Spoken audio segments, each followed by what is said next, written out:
find them little dogs. Why don't you give them a big kiss on the mouth? This is PTR Radio.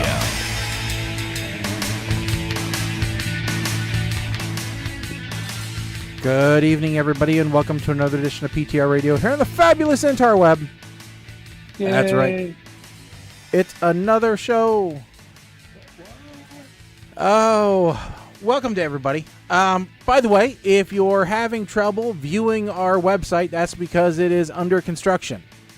That's right. We are working on the website finally. So look forward to that coming probably by the next show. We're going to talk about that just a little bit and, tell you what all is happening with it. But yes, if you're having trouble finding PTR Radio, that's why.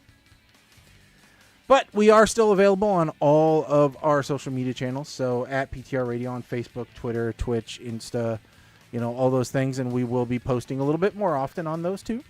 That's part of the deal that I'm gonna be working on. So, yeah. But tonight, lots of topics. Actually, Mike and I have been just scouring the internet, finding lots to talk about.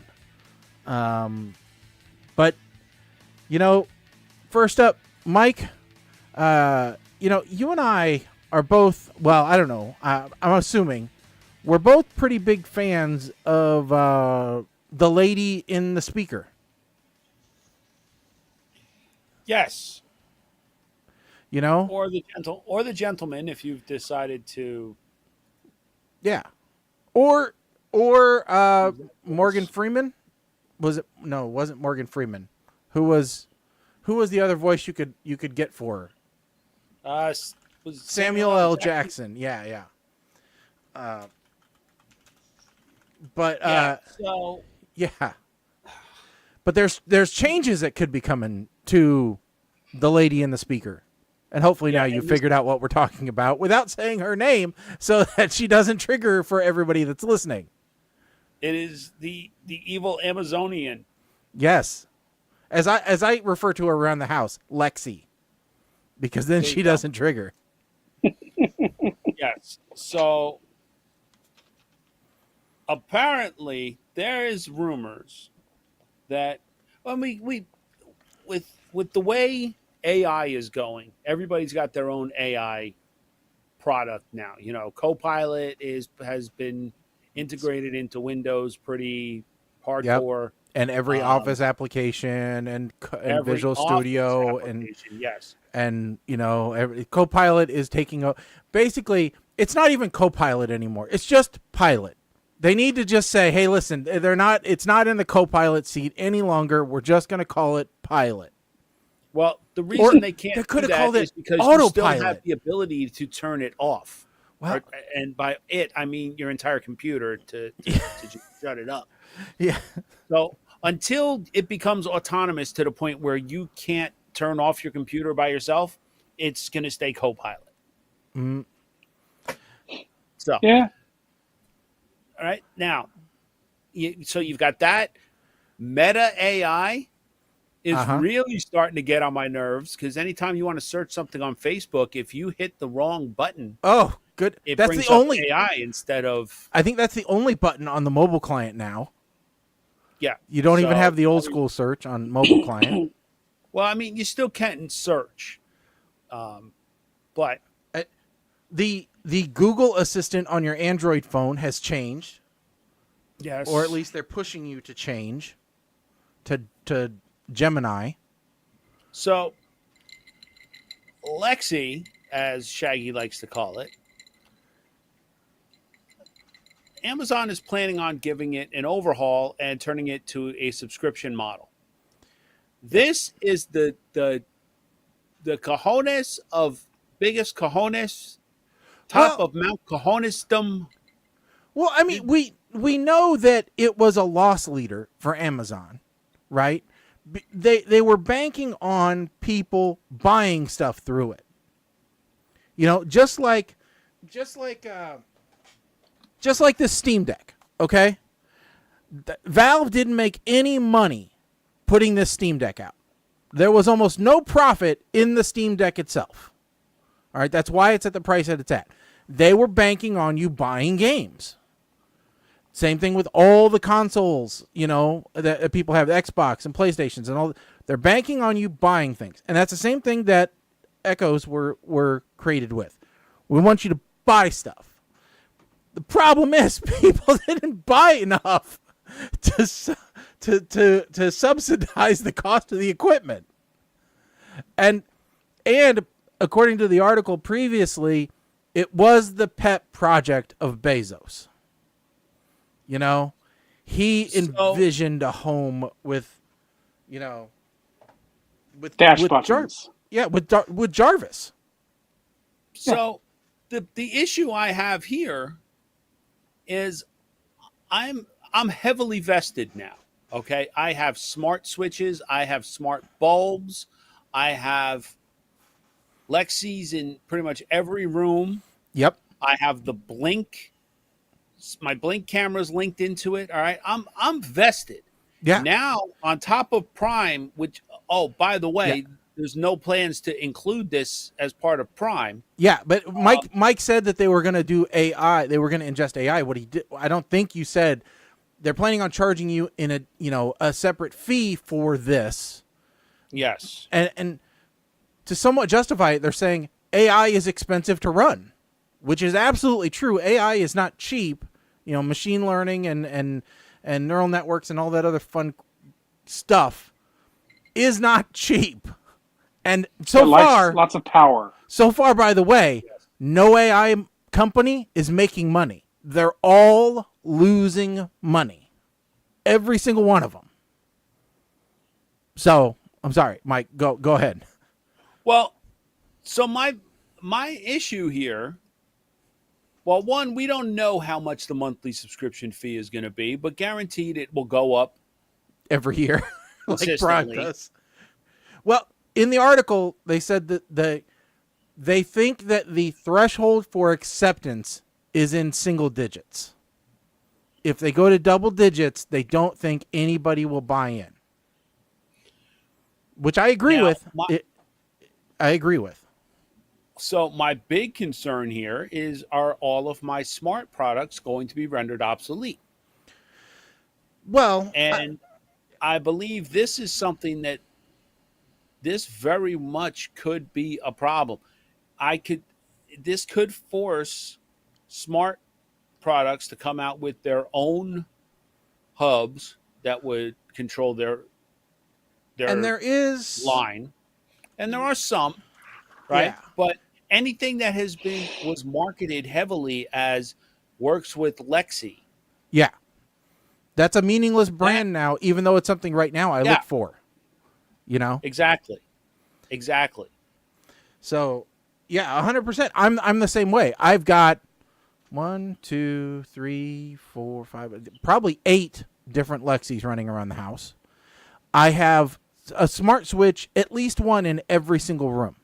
Some of them have 2 or 3, depending upon if they've got ceiling fans or, ensuite bathroom or whatever. But, and then I have smart plugs for my Christmas tree stuff, for my garages, for my pergola lights. I have smart switches so I can turn them on and off from inside the house. I don't have smart switches. I have smart power strips. I have some of those too. Right. I have 2 smart switches for my outside lights. I have 2 smart power strips, one in the front yard, one in the garage. Then the garage one feeds the Christmas lights when it happens. My outdoor outlets are connected in the front to one of the smart switches. I have smart plugs everywhere. Uh-huh. I have smart bulbs everywhere. I mean, it's ridiculous. Yeah, I mean, smart bulbs saved me from having to rewire my landing, because they had originally, it just had a ceiling light in there, and then somebody went and put I put a ceiling fan with a light in there. And at night you want to turn the light off, but you want to keep the ceiling fan running. But with only one wire going to it, you can't do that if you just flip the switch. So smart bulbs to the rescue. You can just turn the bulbs off. Works. You know what? Works That's actually, well, Yeah. Problem with my ceiling fan is the light fixture is bogus. Like there's only room for one bulb, and I don't know if a smart bulb will put Be off enough. enough light. Yeah. Otherwise, it would be genius. Yeah. So I may just have to replace the ceiling fan, but I don't know. That's actually pretty smart. I never thought about that as a use case. Yeah. So, you know, But and I'm my going to be very upset. So- Like I can understand. I can see there being like a fire sale on stuff, and then I can also see. So like a lot of my stuff is TP Link. is your Right. is your thermostat smart too, Mike? Not yet. Mine is. Boy, I love that. In bed, I my wife says I'm literally- cold. Hey, jack up the heat. I'm hot. Jack down the heat. You know? So the one that I just got one because our power company was running like a special because of rebates and what have you. So I got a Sensi one for $1. Oh, I got actually the Amazon one. So it was really easy. It's great. Well, so the Sensi one is Wi-Fi. It doesn't require a C wire. That's the other thing. Like okay. mine, but it connects to Wi-Fi, so you can control it from its own app. Yeah. Yeah, this one does. So this will not be affected by Lexi. Well, see, and that's why mine's all Casa or Casa or whatever it is for the most part for all of my switches and everything. Well, I mean, I still have all that. I still have that app that I can do everything with. So you But can the use the other Smart thing, Life too- app, but yeah. Yeah. So the other issue that I have here, though, like I have Lexi routines set up Mm-hmm. so that when we're going to bed, I can just turn off Yeah. You can everything say, with one phrase. yeah, I used to say I shut down also- house. You know. I have one of the product that I loved the most, and they got rid of it, was the Flex, I think it's called. Oh, Echo I remember that one. Yeah. Which was basically just a plug with a 3.5 output. Yeah. So it was like a home version of the Echo Auto. Yeah. But it's great in my garage where I hook it up to the receiver that is powering the 3 sets of speakers, one in my garage and 2 in my backyard. Now I can stream everything. Yeah, I just that. use an Echo Dot for that. Because Well, they've that got would the be my 3.5 next out. step. Yeah. So. Yeah, what I'm wondering is, because I just was looking at this, because I had not really looked at this yet. Because I'm not as integrated into the Lexi thing. For as technical as Colin is, his house will be the last one to imprison him. You know? No, I mean, I do have Amazon routers because I have Eero for my Wi-Fi routers and stuff. But I just don't do because anyway. What I don't know is the reason they're going to charge more is because they're putting in the full AI experience. Mm-hmm. So, is there going to be some kind of Alexi Classic? Yeah. So according to the article, they said that you know that they would basically have the dumb Lexi, you know, learning impaired Lexi, and then there would be the AI Lexi that you would subscribe into. You know, and kind of like their Amazon Music, right? As a Prime subscriber, you get Amazon Music that sucks, but then you can pay extra to get the real Amazon Music. I'm laughing because when you said music that sucks, your camera went up and down like your camera was agreeing. Yeah, I know.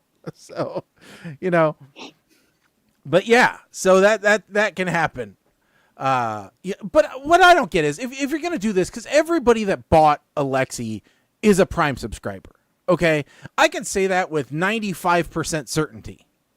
Okay. Everybody who got one is a Prime subscriber. Just put Prime subscriptions up $20. Okay, so here's part of the problem with this, and like where is this going to end? Because I'm thinking about this. As soon as you said that, my father-in-law is not a Prime subscriber, but he has a Fire Stick, Mm-hmm. right? The voice search on the Fire Stick, are they going to come back and say, oh, well, that's part of the Lexi infrastructure that you have to pay for? They could. So, right? So where's that line drawn? I know it's the Fire OS that runs the Fire Stick, but Yeah, I mean, are they going to put it out on their Fire mean- tab? Are they going to put it on their Fire tablets? You know, the kids' tablets. Are you going to have to pay a super Lexi charge for your kid's Fire tablet that they're watching Bluey on? I mean, yeah. So that's part of the issue here. But like I now see this, maybe it's a good thing that we don't do the death pool anymore, or at least not now. Because if this comes out, that was one of my key things. Like, hey, see, now I'll say it because I change it up here. Ziggy, is Abe Vigoda dead?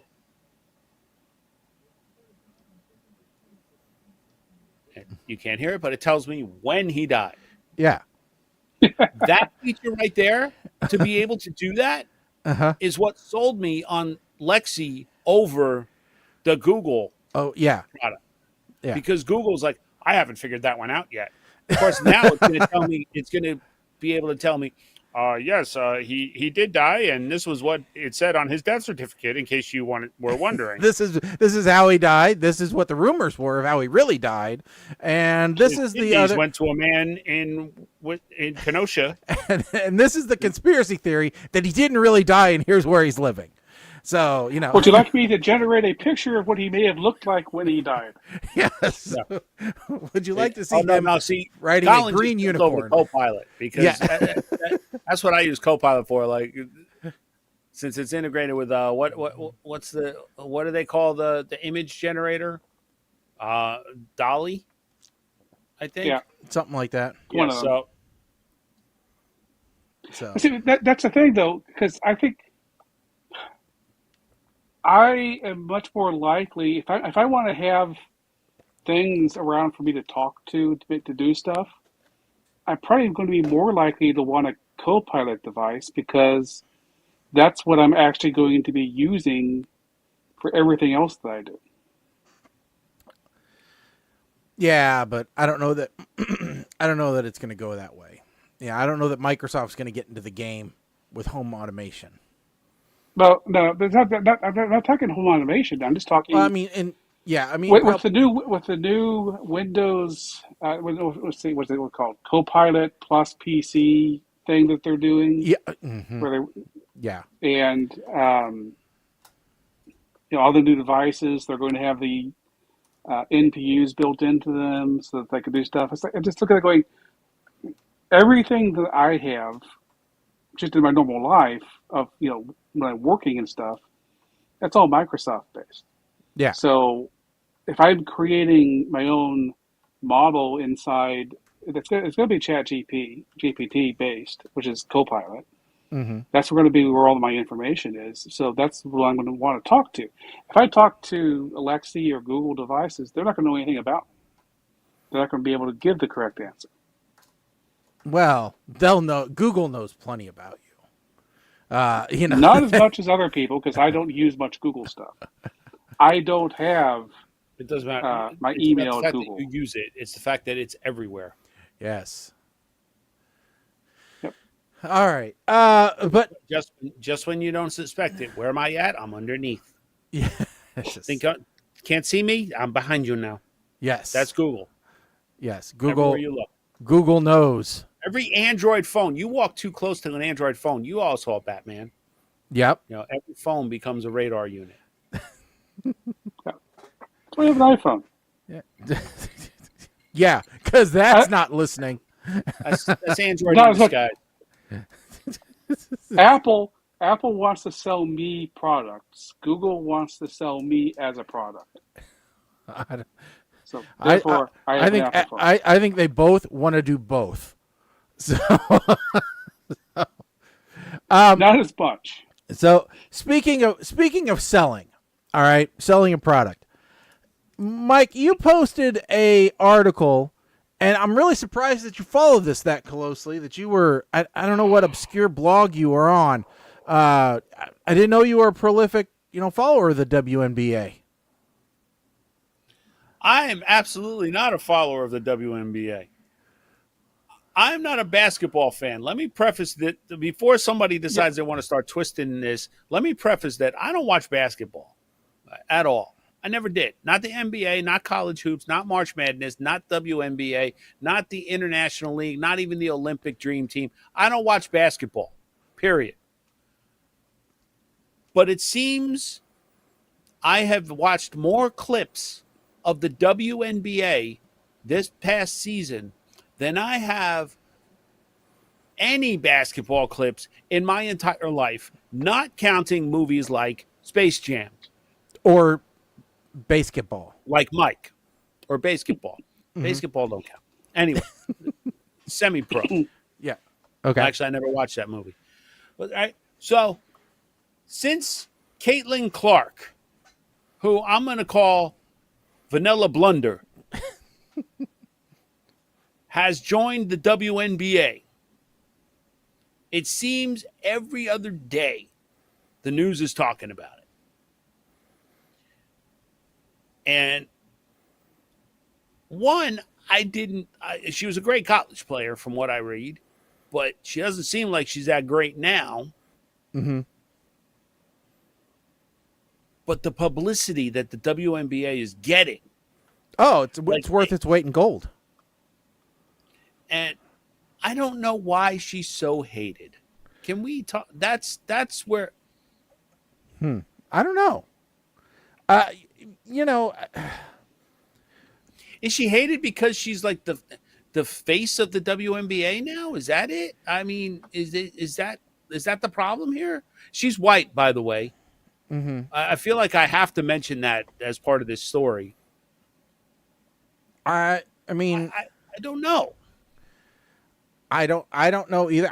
Like you said, I don't follow the WNBA either, so I couldn't tell you whether she's particularly good, and that's why, kind of like the hate towards Jordan during his heyday, But I don't. I know that early, what was it, a couple months ago there was a beef between her and another player that got heated on the court, and that got reported, and so. Yeah, I mean, are we looking at another, like Dennis Rodman situation where she's the bad girl of basketball, like he was kind of like the bad boy of the NBA? I have no idea. Yeah, I don't either. So if you're a WNBA expert, feel free to chime in on the stream. We'd love to hear, break down the X's and O's. On what's going on in the WNBA and why the media seems to focus in on this girl in particular. But Mike, just for the audience's sake, every time I hear the WNBA, reference, I hear this from Family Guy. And at the top of the second half, it's 16-9. Easton leads the scoring with 4. And that's why she commands $7,000 a year. These gals sure do make it look difficult. But is having this minor skill worth being so unattractive? That's for the fans to decide. Yay! And It's offensively funny. I'll give you that. But yeah. It was just every time I hear it, I think of that clip, and I don't know why it's so funny to me. I'm a child. That's all I can tell you. So I looked it up to see why people don't like Caitlin Clark. And the answer, apparently, according to people in Reddit, is it's because the press like to say that people don't like Caitlin Clark. It's really easy to write lots of articles about that because she's currently famous, and she's a trash talker, so it's easy to write articles about it. But they don't believe that there is actually a huge dislike of Caitlin Clark beyond it's easy to write clickbait about it. Yeah. So, but I will say, myself, I don't understand basketball. So like Mike and Shaggy, I understand baseball. I understand football. I don't understand playing golf, but I can at least understand the game of golf. But if I try to watch basketball, I was like, there was this thing called traveling, which I thought was supposed to be this thing where you weren't able to like carry the ball without dribbling. And so I tried to watch these basketball games, and I'm like, they're carrying the ball everywhere. Wasn't that traveling? And so I just kind of give up and say, I don't understand what this thing is anymore. It seems to be a game where you run around with the ball, and every so often you dribble it. And then I don't understand. Look, I get. So traveling is the one part I don't understand. I understand the overall idea of basketball. I just don't. Oh yeah.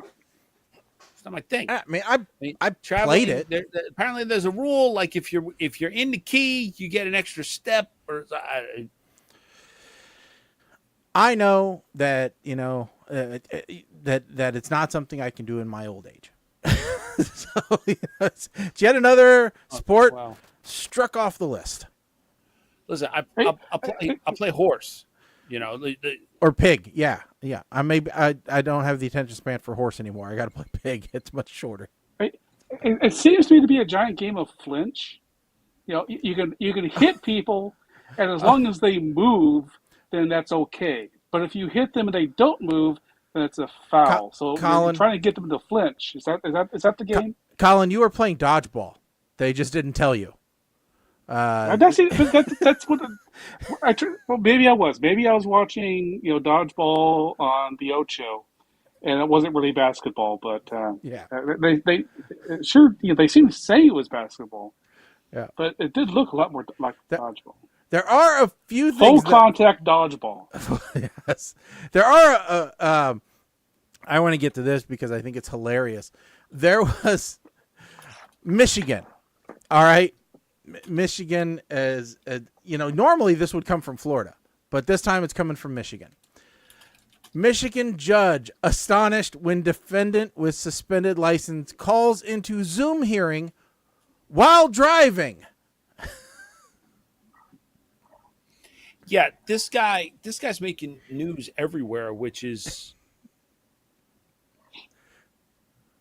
I could almost understand if he did it from a parked car because it was the only place he could get privacy. Yeah, he could say, I'm in a coworker's car, But the fact that this jackass was actually driving while he took this call. Mm-hmm. I mean, he actually said, hold on, I got to find a place to pull over. You know. Oh, park. He was parking. He said, hold on a second, I need to park. But not just join a conference call. He was on camera. Yeah, with it's the like judge. that violates. I mean, he's violating. Even if he had his license, he'd be violating the law at that point. Yeah, but I've seen lots of those. This guy is just the irony was stacked on top of irony, layered with more irony. So and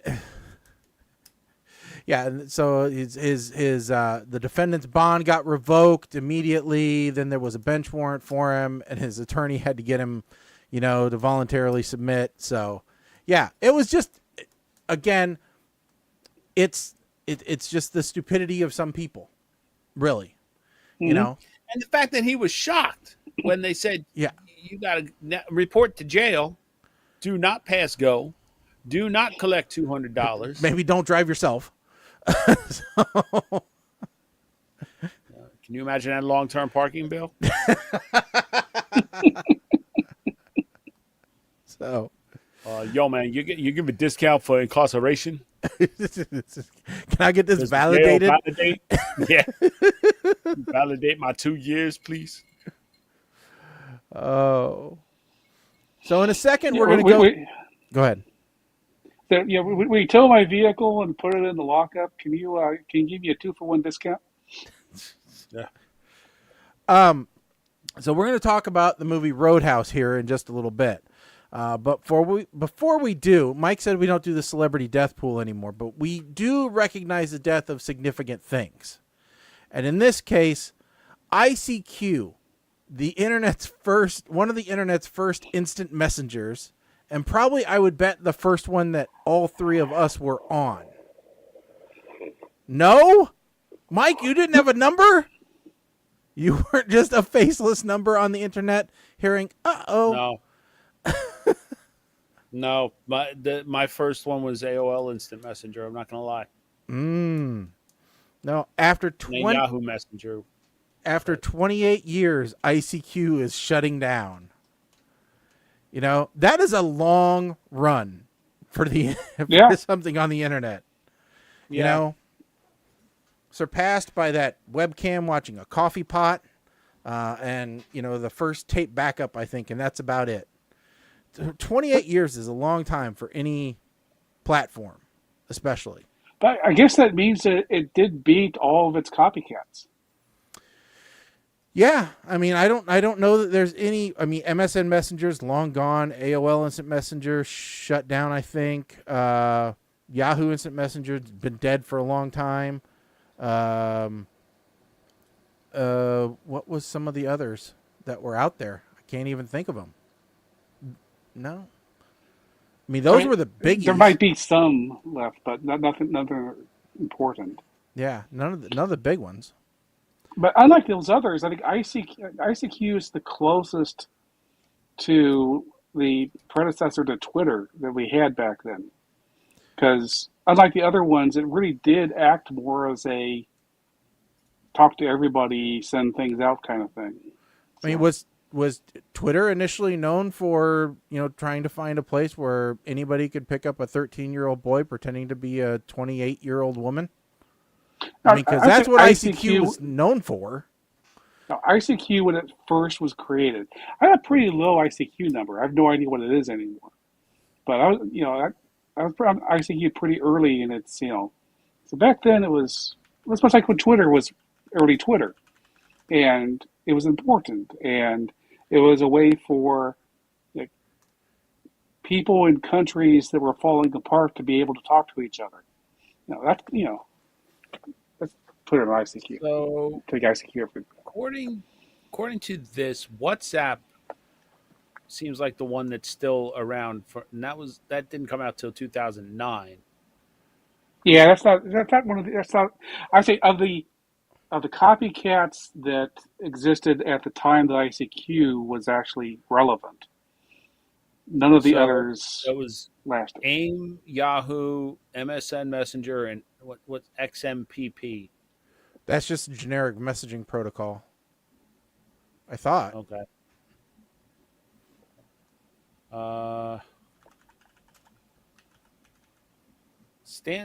Interoperability. No, XMPP was extensible message presence protocol. Yeah. I mean, they probably had a messenger, but it says WhatsApp used it for a long time.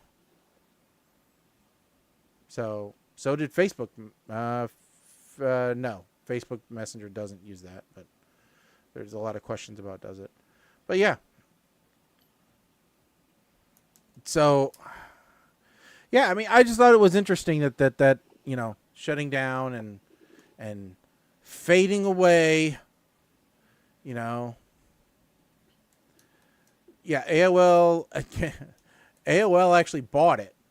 ICQ was started in 96, which AOL bought in 98. At one point, it grew to 100 million registered users. The merger with AOL was doomed. AOL then sold it to Digital Sky Technologies, the firm that owned VK, then known as Mail.ru. So if you're still using it today, you're definitely talking to a Russian company. So nice. But yeah. But during its heyday, boy, did everybody I know get on it. So ICQ shut down, or instant messaging programs have become lesser and lesser. Yep.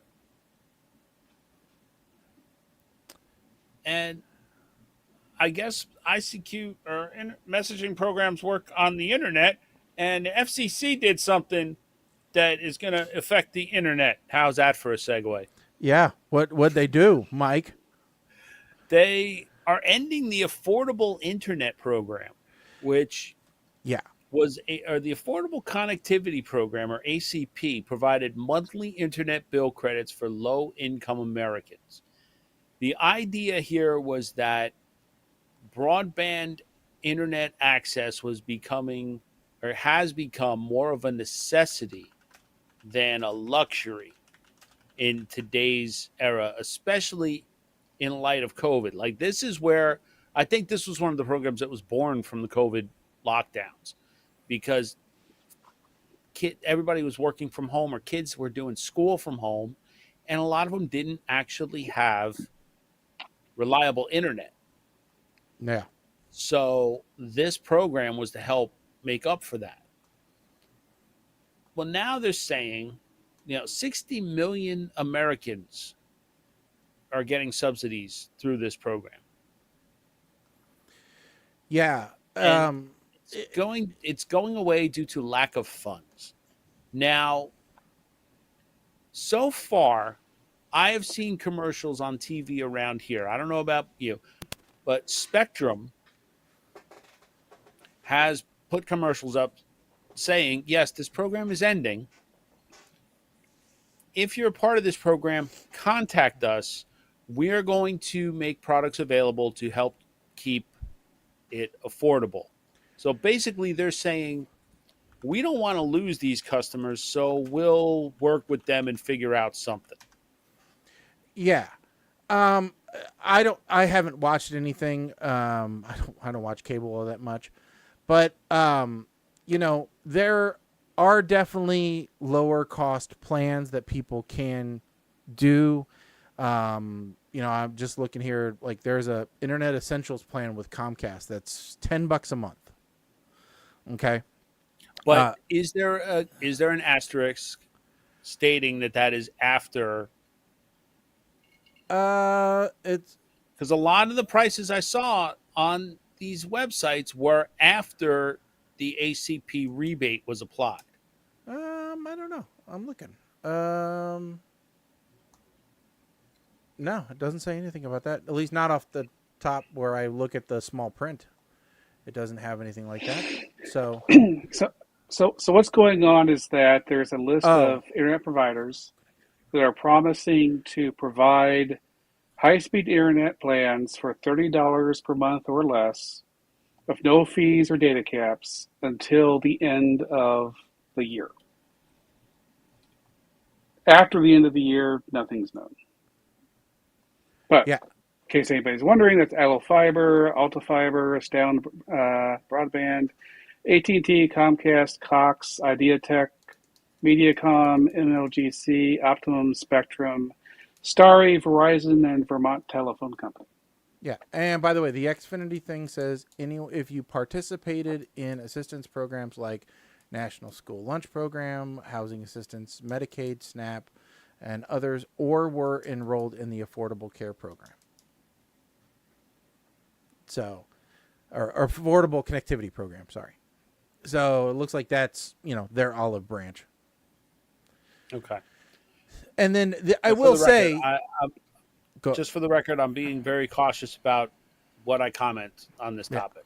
Now, I will say one of the things, because you can go to fcc.gov/affordable-connectivity-program and look at the information about the program. One of the links there is what other FCC federal programs are available to help households with their internet bill. One of them, which we have talked about on the show before, is FCC's Lifeline program, which offers a discount of up to $9.25 a month off of phone, internet, or bundled phone and internet service up to $34.25. So, Mike, do you remember what that was pleasantly called in the news, that Lifeline program? Geezer Web? No, I don't know. Obama phone. That's the Obama phone program that existed back to... I don't know, what did we track it back to, like pre first Bush? It's been around forever, since before Obama was born. So many scammers were using the name Obama phone for whatever weird scam things they were coming up with. So, but yep. it is programs like two things. One, good to see the marketplace setting, stepping up and helping out, where the government's failing us. Two, wish the government wasn't failing us. And we'll leave it at that. All right, Mike. There is actually a website, obamaphone.com. Oh, I'm sure. Yeah. They would be stupid not to. Somebody would have been stupid not to snatch that up the moment that they heard it. Yeah. So 100%. The sad part is my father-in-law probably would qualify for an Obama phone, but he won't get it just because it's Obama. Well, tell him it's a Reagan phone.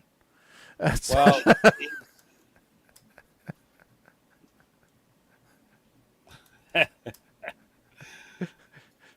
so, but yeah. Well, I'm happy to give everyone a cell phone. All right. Do we got? It's 6:42. Do we want to do one more and then Roadhouse, or do we just want to jump into Roadhouse? Let's just jump into Roadhouse. All right. Let's jump into Roadhouse. Oh. All right. I think I add this to the list, so I'm on the hook for the sync. No, I'm on the hook. Oh, Colin's on the hook. Review. Colin's on the hook. All right. I'm so happy about this. All right, Colin, give us the synopsis. Give us the just the deets. Mike and I think can chime in. So just tell folks a little bit about this movie. Okay, so this is the review of Roadhouse 2024. Roadhouse is billed as being a remake of the Patrick Swayze movie from 1989, Roadhouse. Well, both movies are named Roadhouse. The original starred Patrick Swayze and had other people in it as well. Okay, it also had Sam Elliott and one of the most loved guest Narns from Babylon 5 and a whole bunch of other people that Shaggy thinks are alive but are actually dead. But that's pretty much it. The new one stars Jack Gyllenhaal, and it also has some other people in it. Okay, it also has Conor McGregor in it. And there actually is a teenager in this movie who is actually played by a teenager instead of someone who is about to get their AARP card. So it has that going for it. In the original Roadhouse, Patrick Swayze plays Dalton, a man burdened by his ability to rip the throats of other men out with his bare hands. He's called in to help save a bar, and while doing this, he has this iconic scene where he goes through the bar and finds all the problems with it and fires bad employees and gets other employees to do their jobs correctly. He isn't just a good bouncer, he's a good bar manager. Now, in the new Roadhouse, Jack Gyllenhaal plays Dalton, a somewhat suicidal man burdened by his ability to just beat the crap out of people until they die because he's pushed too hard. He's called in to save a bar, which begins with a scene where he discovers that everybody at the bar actually does, know how to do their job, and so he just gets to sit there and drink. Well, he goes around and gives the other bouncers some advice on how to do their job correctly, and he adds another bouncer. But other than that, the bar's it's fine. So no bar management necessary in the new Roadhouse. Now, the original movie had this whole big romance subplot. In the new movie, Dalton and the sheriff's daughter have a really nice conversation on a sandbar and almost get to know each other. But this is 2024. We don't have time for romance. We need to get to Conor McGregor's naked backside. So here's the thing. This isn't really a remake of Roadhouse. This is a low-key comedy action flick masquerading as a remake of Roadhouse. And for the most part, I think it works. Look, there's a lot of movies that think that male nudity is funny. Adam Devine seems to make movies as an excuse to force people watching a movie to see his nudity all over the place.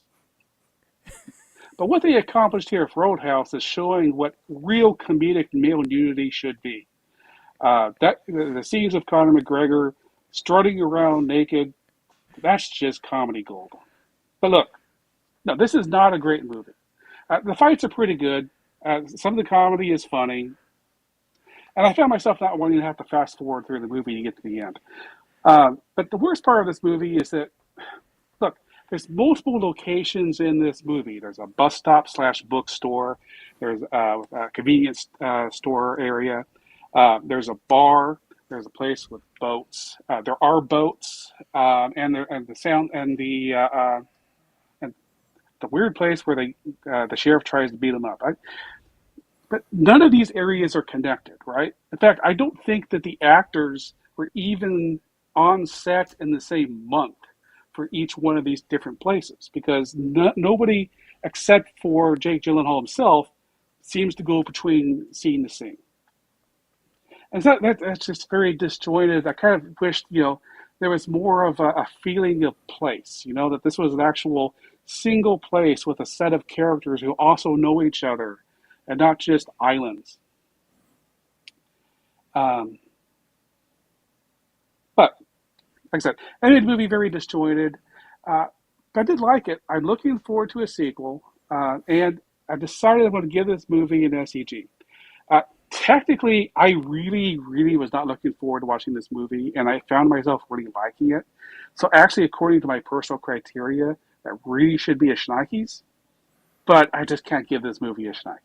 So, SEG. All right. Mike, you want to go next and tell us all about Jack Gyllenhaal? Well, sure. So, first scene, I see Post Malone, and I'm like, I didn't know he was in this movie. And then he disappeared. He pulled a Sydney from the original Scream. Like, okay, what's her name? Drew Barrymore is in this movie, and guess what? She dies in 5 minutes. Awesome. My initial thoughts about this movie, if they told this story, used any other names, and called it something else, it would have done just as well without tarnishing the legend of the original. There's a cute throwback that the diner that is closed is called the Double Deuce, which was the bar in the original. For those who didn't know, nice little throwback. What kind of freaking moron? I don't care how arrogant or rich you may be. I don't care how pompous your ass is. Nobody in their right mind decides to get shaved with a straight razor on open seas. Nobody. Okay. That scene made about as much sense of being in this movie as the underwear scene of Alice Eve from Star Trek Beyond, where she's just like, turn around. Yeah. Okay. No need for it. The further I get into this movie, the more I just wish they went with a brand new title / story instead of calling this Roadhouse. Big, giant bar fight, clearing, full-on brawl, big-ass bar, people going through walls and stuff. And Uncle Jesse and the Dukes just keep right on playing because, damn it, they need that paycheck. So, like Colin, I'm giving this one an SEG. I really enjoyed this movie, felt it was really well done, but two things kept it from getting the Schneikes. One, Conor McGregor's ass. Far too much of it. Two, if they had gone and done this as a new movie with different names, it would have gotten the Schneikes. I am looking forward to the sequel. I hope that Connor and Jake can be friends in the new one and have some new enemy they have to take down. I would like to see perhaps the one remaining living member, or one of the two living members of the original, them being Sam Elliott and Kelly, whatever her name is, who was the doctor. I'd like to see one of them make a cameo. Mm-hmm. All right. But yeah. First of all, get the rating out of the way. Yes, I agree with you both. SEG is the way that this movie goes. Okay. Second, yeah, you both made great points. So, the fact that we had instead of a stealing bartender, we have an overweight, overly chipper bartender, and she's perfect at her job and makes great drinks. Okay, that's a change. We've got bouncers who have a little bit of skill that he just has to refine. I want to know how. Well, one, I want to know what kind of bartender doesn't have a shotgun underneath the bar already to just, cock and blow one off if people are getting that rowdy in there. I mean, why you let your whole bar get destroyed before you take some drastic action? You know what I mean? It just doesn't make any sense, especially out there in the boonies. In Florida. Yeah, and also, how come we see the Key Bridge, but we don't see, Arnold blowing it up with a Harrier jet? I cannot see the Key Bridge without it getting hit by the Harrier. Now, see, I went the opposite way with that. Where was Fred the Tree when Arnold came through with the jet? I mean, why didn't the limo have to swerve around Fred the Tree? That's a good question. Should find that out. But yeah, I mean, it's just the movie was good. And I did appreciate everything that everything that they got right. They got right a lot of stuff. The back end story behind Jake Gyllenhaal's character, that was a little weak. That could have gone a bunch of other ways that would have been better. But yeah. So I definitely think that that's something that they can for sure work on, moving forward. But other than that, I thought it was a pretty good flick, and something that I might watch the sequel of when it comes out and see what happens. I am curious if they become friends too, Mike. They could be holding hands, working together the next time around. So that's a 3-way tie for us. We haven't had one of those in a long time. Yeah. I think, no, that's not entirely true. We all gave They Clone Tyrone Smile. I think that was in November. I think Conor McGregor has a future acting as long as he keeps the parts like this. I don't think he has any chances of trying to become a serious actor like Batista wants to become. But is it weird that we say Batista has range? I mean, who'd ever thunk that? No, that is not weird. I have said that I genuinely believe that Dave Batista is a better actor than Dwayne Johnson. I mean, because I believe he has better range. I mean, it definitely is kind of starting to show that. So did we review the M. Night Shyamalan Ding Dong movie that he was in? Oh no, I don't want to. In the Woods. I don't want to watch. No, I don't want to watch that. That's no. Okay. But all I'm going to say is like his acting in that movie was like it was a very dramatic type part, and he was excellent. Yeah, he's played the goofy roles. And yeah, he definitely has. In Dune, I felt like he hit that one out of the park for what his role was.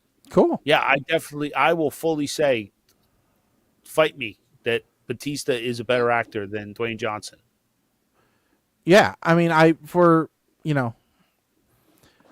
The Rock plays a lot of the same parts. He plays The Rock in a lot of things. He's kind of like the comedy guy. What's his face? Vince Vaughn. Yeah, Vince Vaughn. He plays Vince Vaughn all the time. So, But yeah, no, I completely agree. So. All right, so I forgot that we picked out the next movie already. Yeah, we did. We definitely did. Oops. Which was Hidden Strike, which is a John Cena. John Cena is very much like The Rock. Like, if he sticks to that type of character, he's a great actor. Why are you doubled up, bro? I don't know yet. I'm looking to figure out why. Oh, that's why. Okay, there we go. Sorry about that. Yeah, so it's John Cena, Jackie Chan. How could you not? Yeah. Yeah. You know? But yeah, just a little bit, but I will tell you, John Cena and Jackie Chan movie, because I've already watched it. I previewed it. Okay. Okay. Is there anything in our rules, because we have a set of rules, against having to read about half of the movie?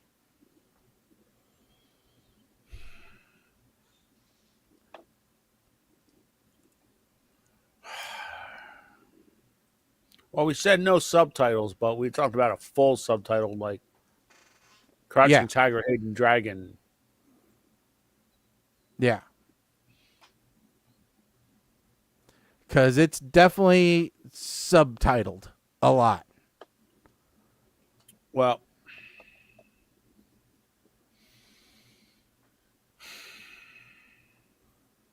I'm okay with it, I guess. I mean, okay. There's still plenty. Chan. I don't know. I don't know how many more Jackie Chan movies we're going to get the opportunity to review. So I feel like we can't say no to this. I will tell you, it's kind of funny because even some of John Cena's lines have to be translated. I don't know if he actually learned Chinese or whether he's just making stuff up, but I mean, okay. All right. Here's what it is. I mean, yep. There's some new movies on Netflix I need to get added to the list. So we'll see. I mean, the movie about the shark attacking Paris, I think, is okay. worth putting on the list. Shark attacking attacks Paris. Really now? Huh. So Under Paris. Suddenly, you have my attention. I know. I've been ignoring you all show, but I mean, you've got my attention with that. In order to save Paris from an international bloodbath, a grieving scientist is forced to face her tragic past when a giant shark appears in the Seine River. Okay. That's on Netflix. So, nope, not yet. So it'll be here on Wednesday. Yeah, it's coming up. Okay. It's French. Yeah, I need to see if it's actually in English before I put it on the list. I just saw it on the. It's not. According. If they the question is, has it been dubbed for U.S.? According to what I'm seeing in the preview, it's translated. It's captioned French because the genre is listed as French. Yes, well, and the cast is all French people. I don't see any. There's. Yeah, I don't. Copilot translate. I do. That's what we need. We need. I need to find out first. Real-time translation, which would be very difficult. Colin, you can't drop Parisian sharks on us without having the whole background on it. 'Cause now I'm going to be mad. Like, we're going to have to violate the rule if it's subtitled. We're going to have to violate our subtitle rule because it's Parisian shark. Anything to see French people get eaten by sharks. I mean, I've seen. To me, that's dude. I've seen a shark wearing a Santa hat. I want to see a shark wearing a beret. That's just the way that it goes. So according to that, Inspector Clouseau, dude, immediate shnikes. I don't need to even see the movie. So when you look at it on Netflix, it has both an English track and a French track. Okay. All right. We're in. Maybe it'll be as good as. Remember that Russian film that we watched about the Russian Avengers? I'm hoping. God. That was Guardians. Yes, that was such a good movie. In such a bad way. Guardians is what Thunderbolts is going to be compared to. Mark my words. Yeah. Mark my words. So real quick, Shaggy has been gracious enough to put up a QR code on the screen for those of you following along on Facebook or YouTube. We will get a link on the website. This is for an auction supporting the rescue that Kim and I got our Tucker and Rosie from. There is actually a Picasso painting done by Tucker and Rosie that you can bid on. And by painting, I mean it's like 8 by 10. So if you're not local, we will ship it to you. But yes, it is for the entire month of July.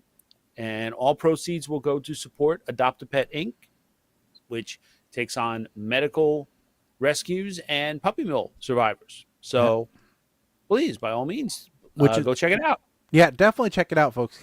As you guys know, I mean, we really are, pet lovers here.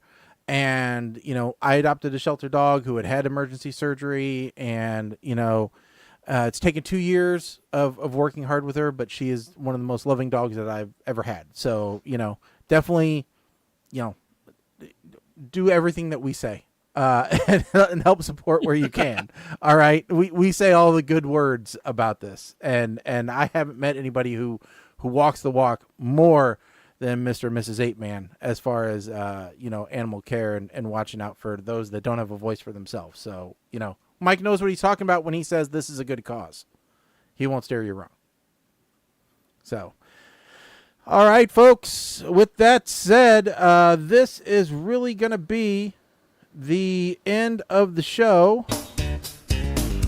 But I want to thank everybody for tuning in. Don't forget to check us out on all of our social media channels and look forward to that new website coming shortly. I am excited about it. I think it's going to be a really good facelift for us. Nothing changes about the podcast feed. That stays exactly the same. We're just giving our website a fresh new look. So, I don't have anything coming up anytime soon. Sometime in August, you might be able to see me out at the fair for a couple days, but that's about it. But other than that, nope, nothing from me. Mike, Colin? Nope. Friday, I will be making my residency DJ appearance at the elementary school in town for their end-of-year field day. Woohoo! 5 hours of Kids Bop. I'm excited. Oh, I forgot. Mike, thanks for reminding me. Monday night, I will be DJing for a family fun night at a local church. They got a foam cannon and inflatables and all that stuff, and I was asked to DJ for that. So it reminds me, I have to test out my Temu bubble gun to see if it worked before, because that would be embarrassing if I got there and no bubbles. Oh yeah, you gotta have bubbles. Gotta have bubbles, and sometimes her friend too. So with that said, everybody, I'm Shaggy. I'm Colin. I'm Mike the 8-Man. Stick a fork in us, folks. We are done.